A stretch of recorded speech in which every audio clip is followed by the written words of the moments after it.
Boa noite, sejam todos bem-vindos ao Projeto Opção.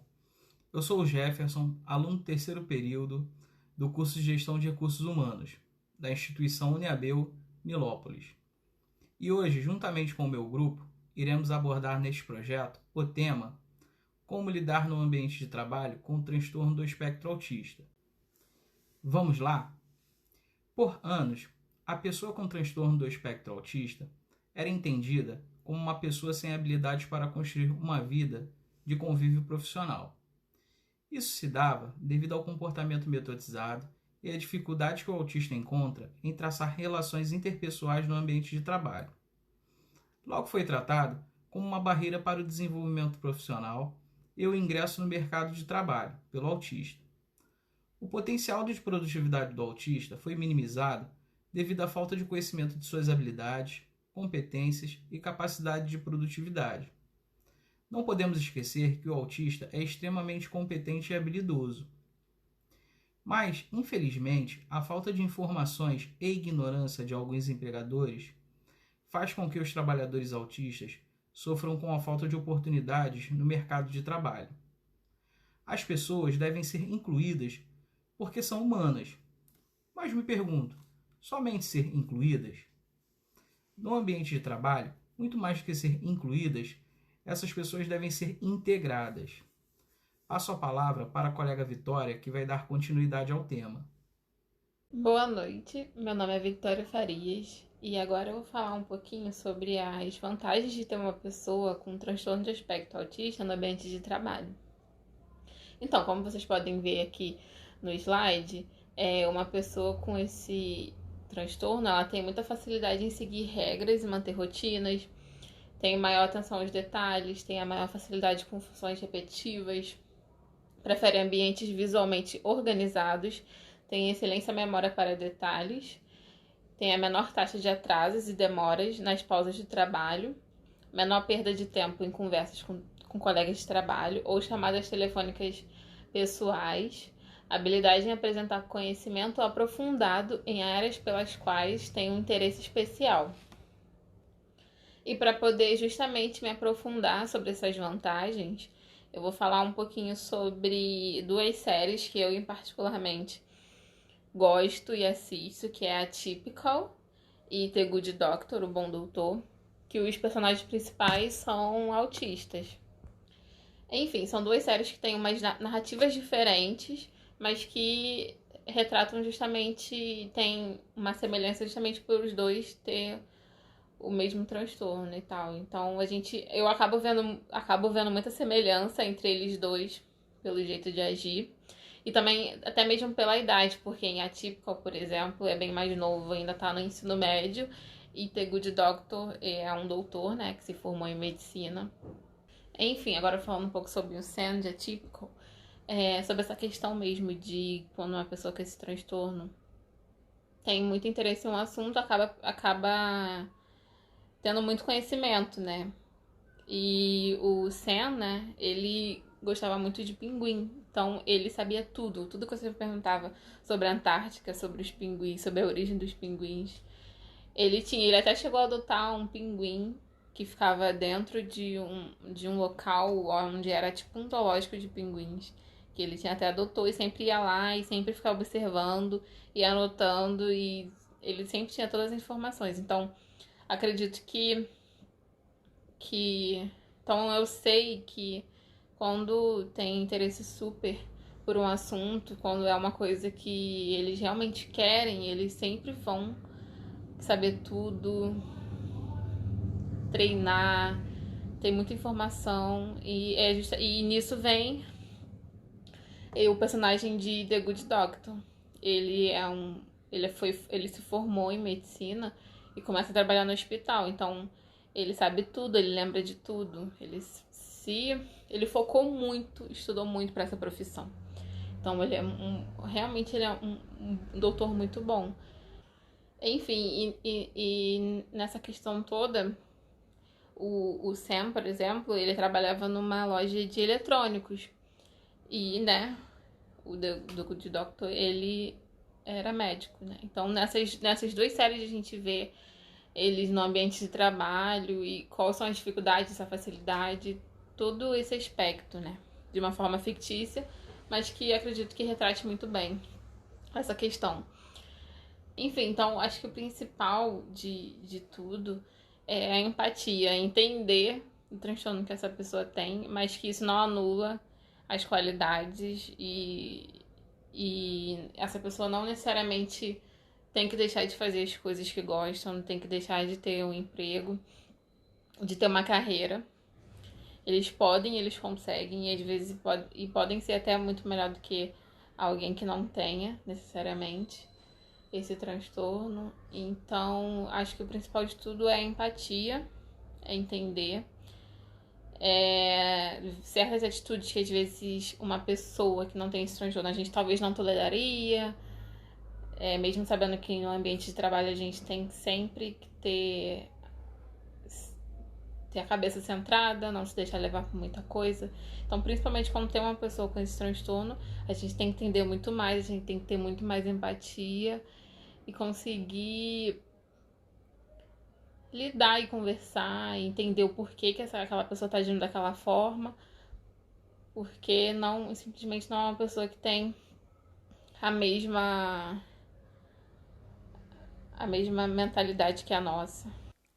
Boa noite, meu nome é Thaís Duarte e eu vou dar continuidade ao que foi dito pela minha colega Victória. É muito importante inserir um plano de orientações nas empresas que possuem colaboradores com o transtorno espectro autista. Aqui nós temos o relato do Marcelo, que é diretor de uma empresa, e disse o seguinte: os desafios para a inclusão de pessoas com autismo de alto funcionamento são bem significativos. É muito comum que eles apresentem comorbidades como depressão, ansiedade, baixa autoestima e a dificuldade em lidar com a consciência de ter as suas limitações. É importante que a empresa deve ser inclusiva e fazer flexibilizações na carga horária e obrigações daquele colaborador que possui o transtorno do espectro autista, conhecendo suas limitações e colocando em locais que sejam confortáveis. É preciso que eles tenham cuidado de não excluir o colaborador, pois pode afetar o seu desenvolvimento e a permanência do mesmo na organização.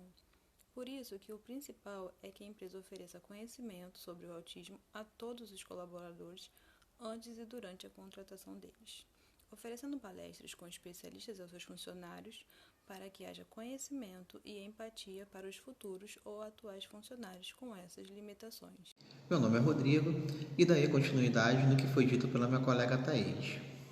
Entendemos que o autista possui dificuldades sociocomunicativas. Com isso, devemos buscar conhecer suas qualidades e desenvolvê-las, nunca exigindo habilidades que não consigam desenvolver.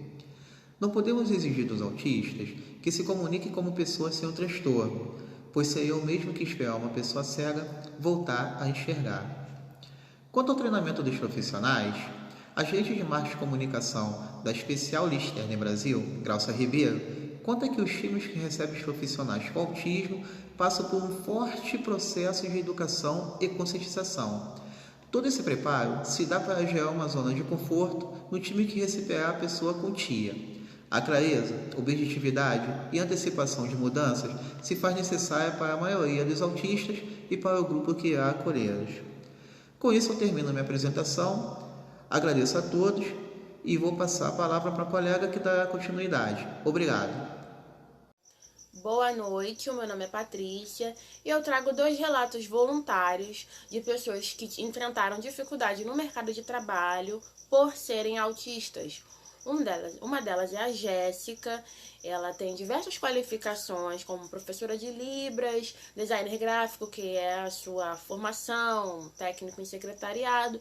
São áreas bem distintas umas das outras, porém o que ela teve em comum em todas as suas atuações foi a reclamação do seu comportamento. Nunca houve reclamação na execução da sua tarefa, do seu trabalho, daquilo que ela era direcionada a fazer. Mas no seu comportamento sempre houve essa reclamação, porque a Jéssica sempre foi vista como desinteressada, como uma pessoa dislexa, talvez.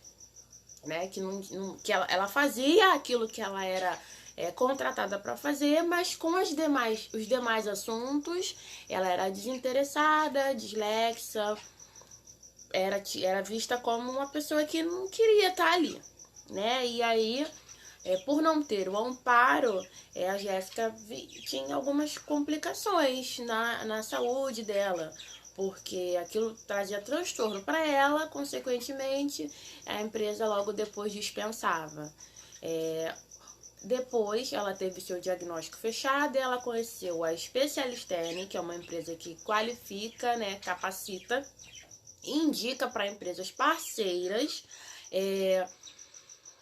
para poder receber as pessoas que são autistas. Jéssica passou por esse processo, ela foi aprovada, hoje ela atua em uma empresa parceira da Specialisterne e ela relata que agora sim ela se sente valorizada, que aquilo que nas outras empresas foi visto como defeito, hoje é visto como qualidade. Ela tem todo o amparo para a condição dela.